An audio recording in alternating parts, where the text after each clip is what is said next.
Saya lama jadi orang Indonesia, jadi saya ini dapat apa ya? Saya bisa koruptor itu matanya tuh.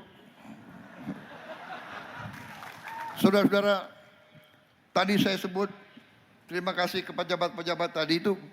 Saya juga ucapan terima kasih gubernur-gubernur, bupati-bupati yang dukung ini semua. Saudara-saudara, saya ucapan terima kasih bukan hanya kata-kata manis dalam acara ini. Benar-benar saya hormat sama mereka. Mereka lah yang membuat Indonesia swasembada pangan. Saya bisa dikatakan kalau di sepak bola apa? Aku ini manajer, ya kan? Aku yang manajer. Aku di luar lapangan kasih instruksi. Tapi ada kapten kesebelasan, ada coach, pelatih, iya kan? Ya mereka inilah coach, pelatih, ada yang striker. Saya memberi arah. Kalau mereka nggak berjuang, kalau saudara tidak berjuang, kita tidak swasembada pangan. Tapi ini keberhasilan kita. Ini keberhasilan menteri-menteri ini semua. Kalau menteri PU maling, kalau dia koruptor, nggak ada irigasi jadi, nggak ada jalan-jalan ke desa jadi, saudara-saudara kalian. Ini aku lihat tampang-tampang ini bukan tampang-tampang koruptor ini di sini. Saya lama jadi orang Indonesia, jadi saya ini dapat apa ya? Saya bisa koruptor itu matanya tuh. Dan biasa koruptor itu pinter, orang-orang pinter. Dia pinter, saking pinternya dia tahu cara nyuri. Saudara-saudara,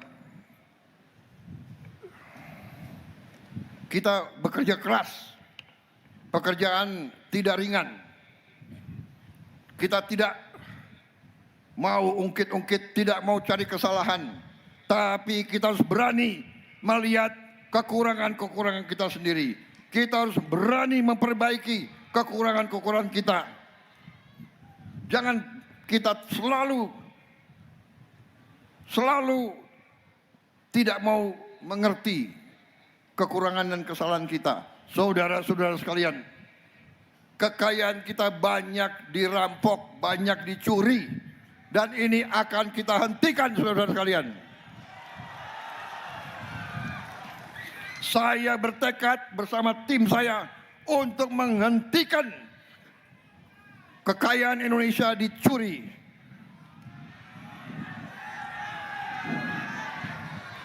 Saudara-saudara sekalian, mungkin hal ini tidak segera memperlihatkan hasil. Saya selalu katakan, Presiden Republik Indonesia tidak punya tongkat ajaib. Saya tidak punya tongkat Nabi Musa atau Nabi Sulaiman. Tidak bisa saudara petani, saudara nelayan. Kau tanam beras, tanam padi, kan 3 bulan baru ada hasil. Tanam kelapa sawit 5 tahun baru ada hasil. Tanam singkong 10 bulan baru ada hasil. Upaya kita tidak segera, tapi sekarang sudah mulai kelihatan.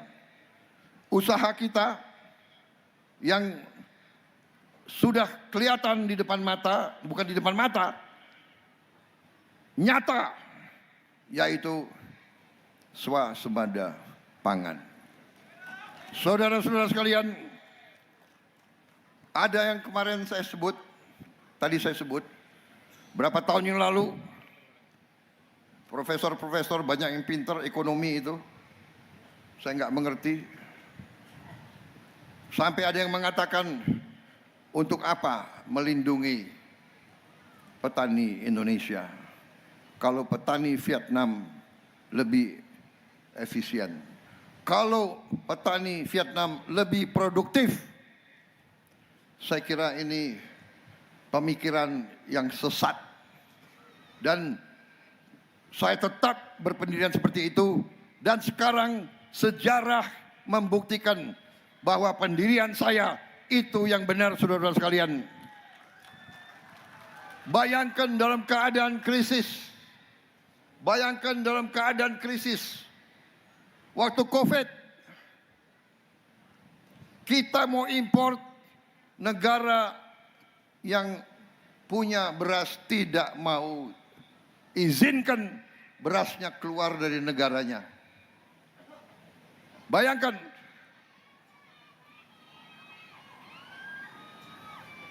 saya sudah katakan kalau terjadi perang, bagaimana?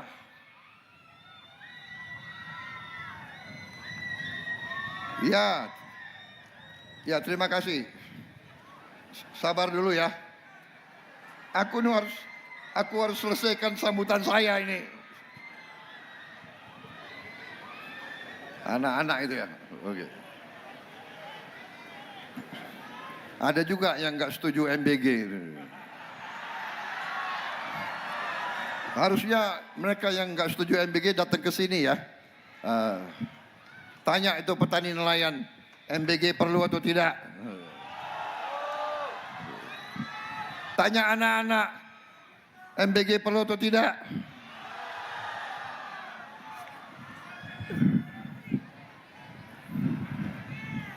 Katanya ada orang-orang pintar yang mengatakan ada lebih genting dari perut lapar. Saya kira nggak ada lebih genting dari perut lapar.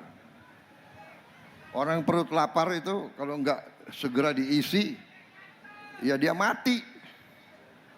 Dan PBB sudah meramalkan tahun ini kelaparan di dunia akan masif. 2 tahun yang lalu sekitar 300 juta orang kelaparan di dunia. Diperkirakan sekarang sudah meningkat jadi 500 juta. 700 juta.